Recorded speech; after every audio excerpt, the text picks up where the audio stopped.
희망 고문 같은 겁니다. 윤석열 대통령 입장에서는. 네. 사실상 이번 선고가 1월 16일 날 있는 것이고 그 선고 내용은 유죄의 가능성이 굉장히 높아 보이는 상황이기도 하죠.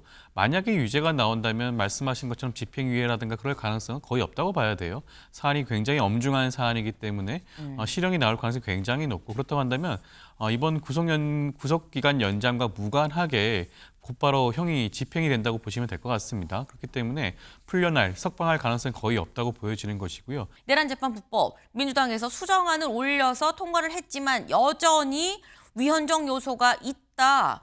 고로 위헌 심판을 신청을 할 거다라고 얘기를 나오고 있습니다.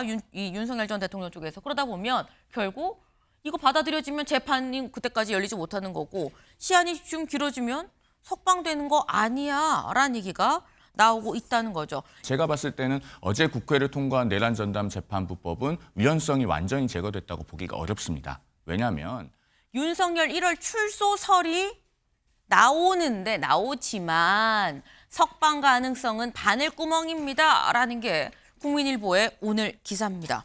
윤석열 전 대통령 지금 6개 재판을 지금 받고 있는 상태예요. 그중에서 하나, 이 체포 방해 혐의에 관해서는 곧 1심 선고가 예고가 돼 있죠. 근데 출소설도 요즘 같이 나온다라는 거예요. 왜? 윤석열 전 대통령의 구속 시한이 1월 18일까지입니다. 다음 달 18일까지다라는 거죠. 다만 여기서도 바늘구멍이에요 라고 얘기를 하는 게 저희 캘린더 같이 볼까요? 제가 아까 말씀드렸죠. 이 윤석열 전 대통령의 구속 시한이 18일입니다. 그런데 이보다 앞서서 이틀 전에 체포방해 관련해서 1심 선고가 나올 예정이다라는 거예요. 근데 여기에 사실 1심 선고에서 징역형이 나오게 되면 이건 이 조현산 변호사님 사실 이게 징역형이 나오게 되면 그러면 그대로 그냥 구속 시한이 끝나든 말든 쭉 이어가는 거 아닙니까? 집행유예나 무죄가 나오지 않는 이상은 구속 이어지는 거 아닌가요? 네, 그렇다고 봐야겠죠. 사실 이것은 희망 고문 같은 겁니다. 윤석열 대통령 입장에서는. 네. 사실상 이번 선고가 1월 16일 날 있는 것이고 그 선고 내용은 유죄의 가능성이 굉장히 높아 보이는 상황이기도 하죠. 만약에 유죄가 나온다면 말씀하신 것처럼 집행유예라든가 그럴 가능성은 거의 없다고 봐야 돼요. 사안이 굉장히 엄중한 사안이기 때문에 실형이 나올 가능성이 굉장히 높고 그렇다고 한다면 이번 구속기간 연장과 무관하게 곧바로 형이 집행이 된다고 보시면 될 것 같습니다. 그렇기 때문에 풀려날, 석방할 가능성이 거의 없다고 보여지는 것이고요. 또 하나는 지금 앞서도 말씀을 하셨지만 지금 구속영장 신문이 또 하나 있지 않겠습니까? 일반 이적죄와 관련해서 영장이 이미 신문이 기일이 진행이 되었고요. 네. 그 결과가 나오진 않았지만 만약에 그 영장이 발부가 된다고 한다면 이번 1심 선고와 무관하게 다시 한번 구속영장이 발부되는 효과가 있기 때문에 석방될 가능성은 이중으로 봤을 때도 어떠한 경우든 간에 쉽지 않은 방향으로 가고 있다고 보는 게 맞지 않을까 싶습니다. 네. 지금 윤석열 전 대통령에 대한 출소설은 일종의 희망 고문이죠. 라고 딱 이 단정을 지금 내리셨어요. 일단 이거는 가능성이 거의 없다고 봐야 된다라는 얘기인 건데 왜? 1심 선고가 이 시한이 오기 전에 있고 그리고 아까 말씀하셨죠. 최근에 또 일반 이적죄 관련해서 북한에 드론 보내고 이렇게 했었던 이런 부분 관련해서도 구속 심사를 최근에 또 바로 어제였었죠. 어제 구속 심사를 또 받았다라는 겁니다. 기사 같이 볼까요? 동아일보.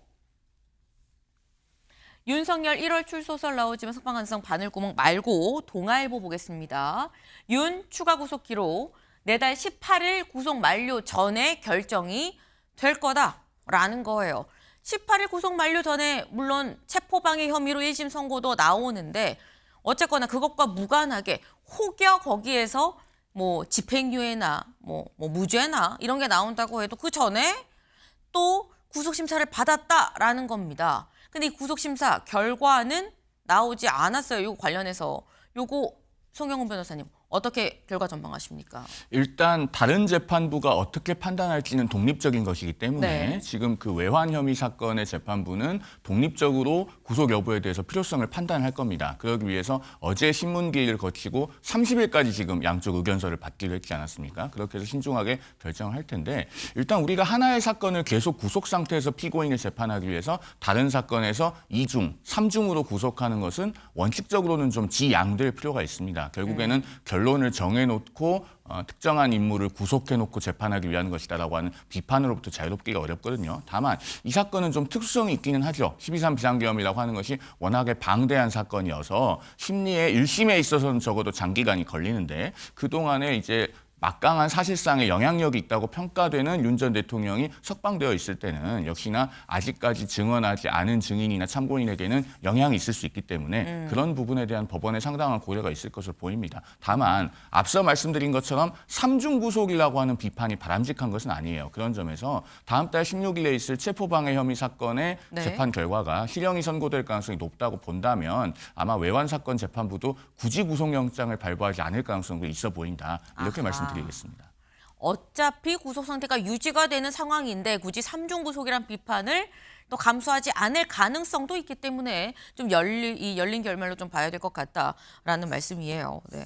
근데 사실 지금 저희가 얘기하는 거는 구속실이 언제 끝나는 거야? 요것만 지금 보는 거죠. 1심에서 징역형이 나오면 더 이어지는데 이것만 지금 얘기를 하는데 이것과 무관하게 그럼에도 불구하고 석방될 수 있어라는 얘기가 나옵니다. 왜? 중앙일보 같이 보시죠.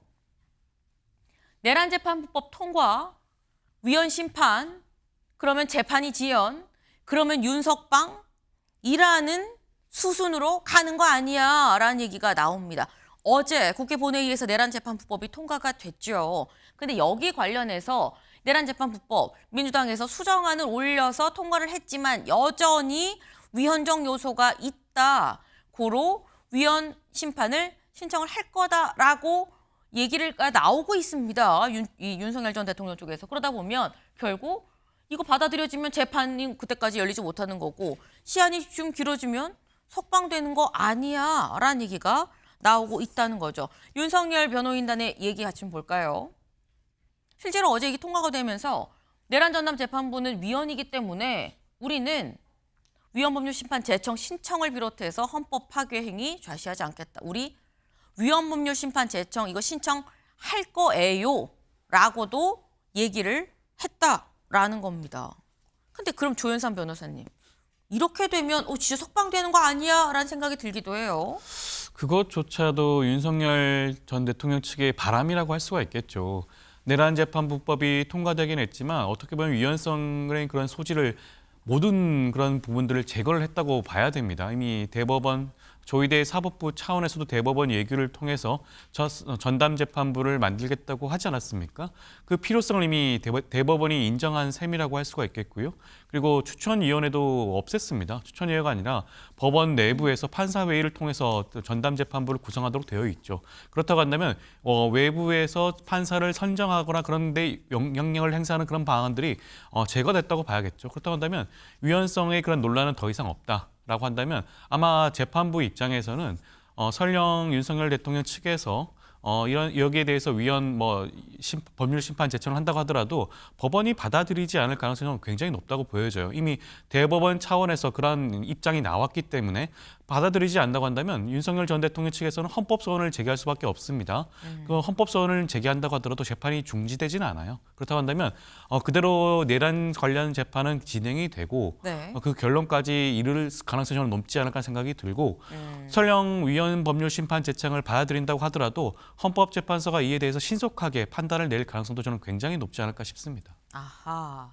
여기에 대해서 송 변호사님 어떻게 보세요? 이거 아마 위헌법률 심판 제청 신청해도 안 받을 걸이라는 말씀이신 거거든요. 글쎄요. 그거는 개별 재판부의 독립적인 판단에 달려있기 때문에 단정할 것은 아닙니다만 제가 봤을 때는 어제 국회를 통과한 내란 전담 재판부법은 위헌성이 완전히 제거됐다고 보기가 어렵습니다. 왜냐하면 대법원이 하겠다고 하는 예규는 서울고등법원에 있는 16개 정도 되는 형사재판부 중에서 일단 무작위로 그러니까 랜덤으로 배당을 한 다음에 그 배당받은 재판부에서 나머지 사건들을 다 비우겠다는 겁니다. 그렇게 해서 전담 재판부로서의 기능을 하게 하겠다는 것이기 때문에 그것은 공정한 재판을 받을 권리의 핵심인 무작위성에 반하지 않아요. 네. 하지만 민주당이 통과시킨 내란 전담 재판부법은 비록 내용을 많이 고쳤다고 하지만 판사, 재판부를 골라놓고 시작하겠다라고 하는 그 본질은 바뀌지 않은 겁니다. 그러면은 그 변호인으로서는 공정한 재판을 받을 권리의 핵심인 무작위성을 깨뜨리지 않았느냐 이걸 집중적으로 주장을 할 것이고 그 재판을